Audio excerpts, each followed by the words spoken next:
Hello and welcome to this week's episode of Team Talk. I'm your host, Wes. I'm your co-host, Russ. And today we'll be talking about UFC Fight Night, Silva versus Lopes. Lopes. UFC Noche. At the Noche. time of shooting, it is 11:40 at night, September the 11th, 2005. It is the anniversary of one of the biggest insurrections of American history, and also the day after a tragic death suffered by Charlie Kirk, a man who spoke his mind, shared his opinions, and offered others a platform to share their own with debate. Amongst this great tragedy, we must always remember to never cease speaking our minds and never being afraid to say the things that people don't want to hear, even though there could be a chance of something tragic happening to us. We must continue the fight for information, for freedom, for liberty, for everyone, including me and you. And I say that as we must press on as Americans, as people, as men of God. And we will now press on to the rest of this episode. Thank you, Charlie Kirk, for what you've done for the conservative movement in America.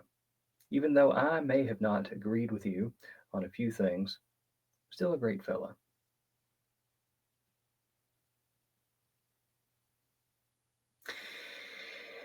Saturday is UFC Fight Night.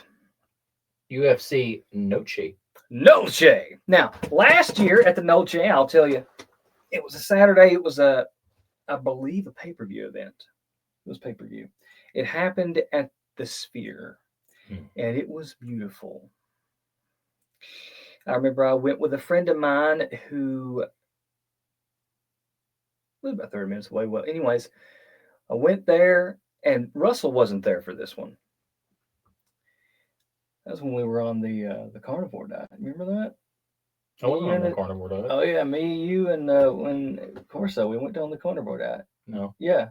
No. Yeah. Wasn't me. You were in that. You were like, "Hey, I'll do this too." We all three of us did a carnivore diet.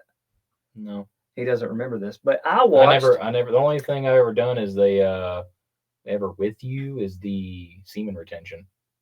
No, well, I never went. I never went on a diet thing with you. Either way, I went to Buffalo Wild Wings and watched this, and it was Marab versus Sean O'Malley. It was the first one. It was at the Noche. Diego Lopes fought at this, and he won. Will he win the next Noche? Let's see. Russell, take it away with the picks. Let's take it away. Just want to let you guys know, before I start, this will be at the Frostbank Center, San Antonio, United States of America. In good old Texas. Yes, we get all of our information from UFC.com and DraftKings. We are not sponsored. But we can be. If they'd like to sponsor us, DraftKings, where the crown is yours. And I'll fight John Jones. He will. He'll do it. With the crown on. He'll do it. Pay me. He'll do it. I'll do it. So let's move on here. What if I did it and then afterwards I asked for a rematch? That'd be funny. Yeah. So first thing, bantamweight bout. We got Mexico versus Vietnam. Mexico, Santiago Luna is a minus 35. I don't have much information about him. So he must be a new guy. Vietnam guy, Quang Lee, is 9-2. He won his last fight by round 2 submission and lost the fight before that, round 3 knockout TKO. 2 knockouts, 4 submissions, 4 first round finishes. He is a plus 144, but I'm going to go with Quang Lee. Is this the very first fight? Yeah, the very first main card fight. He's a plus 144, and the other guy's a minus 135, but I'm choosing Quang Lee. Middleweight bout. United States versus United States. We got Kelvin Gastelum, 20-10, lost his last fight to Joe Fire, and round 3 unanimous decision, and won The fight before that, round 3 unanimous decision. 6 knockouts, 6 submissions, and 7 first-round finishes. He's a minus 258. Going up against Dustin Stoltzfus. Don't know how to say that. 16-7. Stoltzfus. Yeah. Wow. 16-7. Lost his last fight by round 3 unanimous decision and won the fight before that, round 1 knockout TKO. 3 knockouts, 6 submissions, and 6 first-round finishes. He's a plus 210. I am choosing Kelvin Gastelum. Same. Lightweight bout. Mexico versus United States. Mexico, Rafa Garcia, 17-4. Won his last fight by round 3 unanimous decision and lost the fight before that, round 2 knockout TKO. 1 knockout, 9 submissions, and 6 first-round finishes. He is a plus 205. Going up against Jared Gordon, 21-7. Won his last fight by round 1 knockout TKO. Lost the fight before that, round 3 split decision. 8 knockouts, 2 submissions, and 4 first-round finishes. He's a minus 250. I am choosing Jared Gordon. Wait, why Jared Gordon? Seems to have more fights, and his last fight was by knockout. I'm going Jared Gordon. So I'm just going to go with that. Co-main event is a bantamweight bout. Puerto Rico versus Mexico. Puerto Rico, Rob Font, 22-8. Won his last 2 fights by round 3 split decision and round 3 unanimous decision. 9 knockouts, 4 submissions, and 9 first-round finishes. He's a minus 130. Going up against David Martinez, he's a 12-1, plus 110. Don't have much information about him, but I'm going to go with David Martinez on this one. I'm not going to always, take out the guy that I don't really know much about. Now, the featherweight bout, the main event. We got the evening. Brazil versus Brazil. Yeah. Diego Lopes, 26-7. He lost his last fight by round 5 unanimous decision against Alexander Volkanovski. Yes. And won the fight before that by unanimous decision, a round 3 fight against Brian Ortega. 10 knockouts, 12 submissions, and 15 first-round finishes. He's a plus 195. So, if you take all of these on DraftKings, because what? Hold on a second. I'm not done yet. Oh, yeah. Brazil, he's going up against another Brazilian named Jean Silva, 16-2. He won his last 2 fights. The fight was Bryce Mitchell, round 2 submission, and round 1 knockout TKO. 11-fight win streak this guy has. 12 knockouts and 9 first-round finishes. He's a minus 238.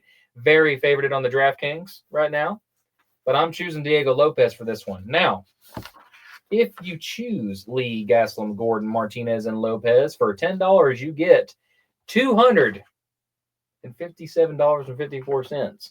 Or the $239. current line, because the lines change on some of these. Yeah, they change probably like a couple hours. $239. So around that, $200. And I will now put $10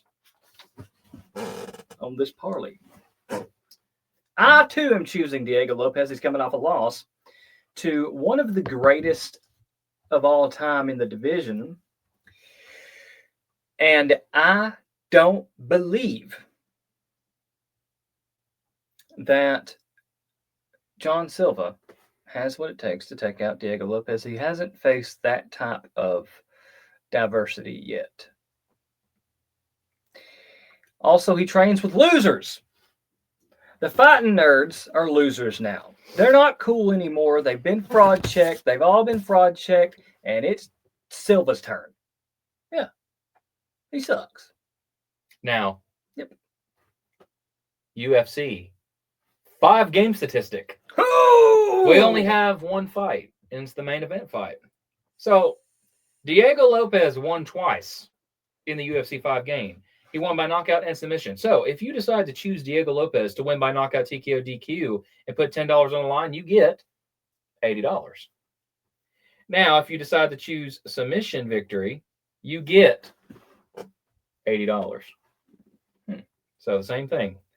So, guys, if you decide you just want to put $10 or maybe 5, right? Because 5 might get you like, 40, maybe 30, something like that. For him to win by knockout submission, throw it on there. Just want to let you all know, these are our picks. You don't have to pick the 5 things that we choose or the 4 things we choose. You can choose 5, 4, 3, 2, 1, or all. Maybe you're just that lucky. Yeah. And if you don't want to, you don't have to choose the main cards. You can just go with the prelims. You can go with the early prelims. You can go whatever you want. We're just telling you what we're going to choose. And if you decide to go with it, you might hit it. If you don't, that's fine. Mm-hmm. Nazardine won the last fight. I was right.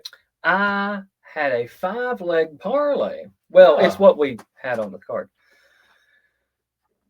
We won it. Well, the first leg, there was 6 legs that I had looked at and said, I think I'm going to choose this person. They lost. So I said, okay, there's 5 left. I'm going to redo the bets. Yep. Nazardine and Myball, do you think that his next fight will be against Regis Duplessis? That would be interesting. It would be. Them two fight to see who will fight Cosmot. Will Duplessis win and get his rematch, or will Nazardine take the throne? I mean, hell, all Nazardine got to do is just have the strength to hold him down the whole time. Mm-hmm. There you go. That's how you beat Duplessis. And that's all you got to do. Just hold him down. He won't do nothing. Yeah. What else is there? That is actually it for our picks and everything for DraftKings. Do we have an After Dark? Do you have an After Dark? I don't know anything at the moment. I don't know either. Well, ladies and gentlemen, that concludes this episode of Teep Talk. I've been your host, Wes. And I've been your co-host, Russ. And we will be... Yeah. We're excited to see you next time. Have fun with your picks, our picks. Hopefully we win. Thank you. The next time you go to the emergency room, tell your local nurse. Tell your local nurse. Tell the doctor, too. Yeah. While you're at it. When you go in and you're like, hey, excuse me, I need to be seen. Like, my tooth hurts. Like, dentist, doesn't matter. My tooth hurts. I broke my wiener. And then, you broke something. And they go, all right, sir, let me bring you on in. And as soon as they're rolling you over there or whatever they're taking, you know what you got to do. But like, hey, nurse, I just want to tell you something real quick. You need to go online and check out Teep Talk. That's what you need to do. On the YouTube. Teep Talk. The capital T and then lowercase EEP, capital T and then lowercase ALK, just in case you don't know how to spell Teep Talk. And a teep is like a teep kick. You know what I mean? Yeah. But I'd demonstrate one for you, but we're in a teeny tiny we're in room. a little confined space here. Yeah. Like Harry Potter's closet. But that's all, folks. And thank you. And good night. See you on the next one.